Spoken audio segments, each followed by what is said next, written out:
You've presented us with a lot of interesting information. In discussing the conclusions on the strategic choices and management review, Secretary Hagel said that Chairman Dempsey would lead an effort to find $50 billion in savings through changes to compensation. Now, today, you've said that retirement changes won't be part of the coming budget request.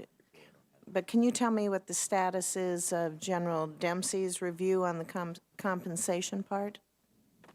We were challenged as a sort of a stretch goal to try to find, I don't think it was 50, I thought it was less than that, something like 40, but a decent sized number for compensation savings.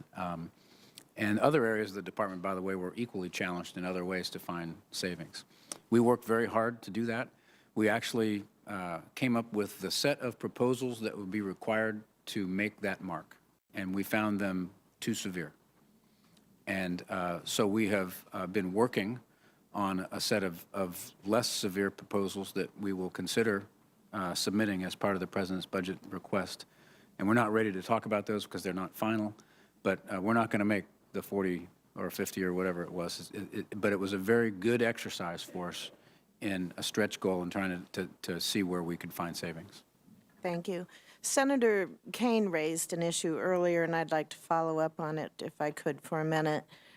Is the department including outside groups in its review of the compensation? Have you reached out to veterans groups? We're still in the process of deliberating over these things, and we're not ready to show whatever proposals might be submitted. But we do look forward to consulting with the veterans groups because it's important that they understand them. We'd like to have their support. We know that will be difficult. Anytime you're talking about slowing a growth rate of compensation, we're not taking anybody's pay away. And we understand that. That's what veterans groups are for. We love them. They do a very important service for our people. But I think in due course we will definitely consult with them.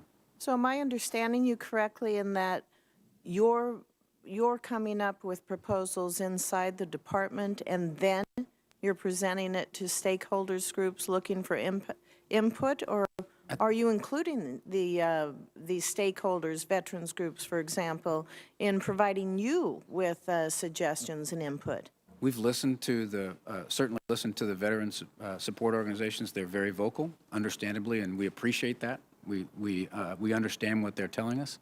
And I think that at various levels there have been discussions with members of the veterans groups, roundtables and things, but we have not presented any specific proposals to them because we can't get out in front of the Secretary or the President in submitting a budget. I go back to this then. You're presenting your proposals to these groups. You're not asking them to present proposals to you with ideas for changes?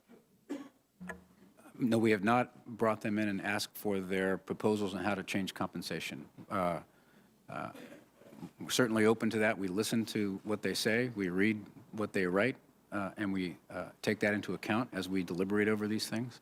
I don't know whether they would come in with a proposal at all to change the glide slope of compensation, but I would be interested in that if they did.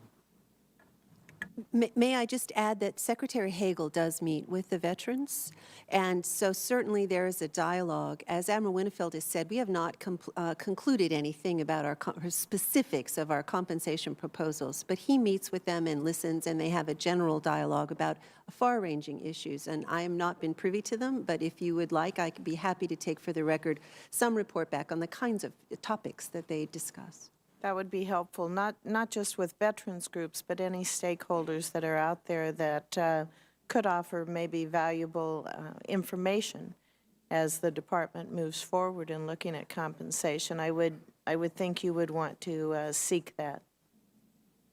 May I also add, on the Commission, there has been a lot of back and forth with the Commission, sharing data, sharing analysis, and so forth. So there's been those kinds of discussion. Again, not our specific proposals because they're not done, but there's been a lot of engagement. Thank you, Dr. Fox. I appreciate that. Secretary Hagel has also stated that the department would begin implementing the package in the FY 2015 budget. Is that still the plan, and are you going to include any of those changes in the budget? So we are still looking at our budget deliberations, but we do, we are seriously considering proposing additional changes to compensation, not retirement. Again, let me be clear, retirement is the commission and we need all the help because it's so hard. But some modest proposals on other parts of compensation, following on to the very large effort that the Joint Staff and Ammer-Winnefeld has been leading over the past 6 to 9 months.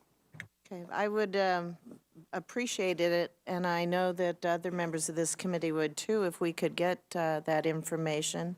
And I would think the earlier we could get that information, the better, so that we can make decisions that hopefully will be helpful to the department as well. If you could tell me, have either of you seen any impact that these recent COLA changes have had with regards to recruiting and retention? Has there been any impact to date on that? I think it's a little soon for us to directly measure impact. Generally, we find that retirement benefits play a less than 1% accounting in a potential recruit's deliberation as to whether he or she's going to enlist in the U.S. military. But it does, of course, impact our retention. In particular, it doesn't really, we find, affect the retention for our first and second termers, but it very much affects the retention for our third and career termers. So we haven't seen any behavior changes yet, but we do know that they're very nervous about this. They don't like it. That, you know, if you were 17, 18 years in the military and you're thinking of retiring at 20, now if a COLA -1 provision is memorialized, you may consider having to stay longer in the military in order to accrue more of the benefit so that your retirement would not be impacted as much. So I think that's the calculus that they're doing. I don't think anybody's going to quit the military because of it, but they are nervous about it, and they're, again, doing the calculation on how long they need to wait until they can retire. You had mentioned that earlier, that it may not have that big of effect on recruitment, but I can certainly see that it would with retention. So I would imagine that the sooner that we can provide certainty to the members of our military, the better. Would you agree with that?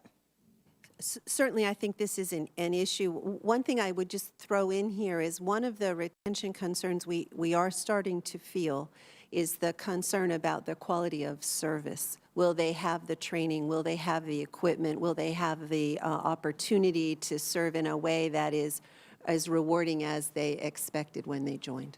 Okay, thank you so much. Thank you, Mr. Chair.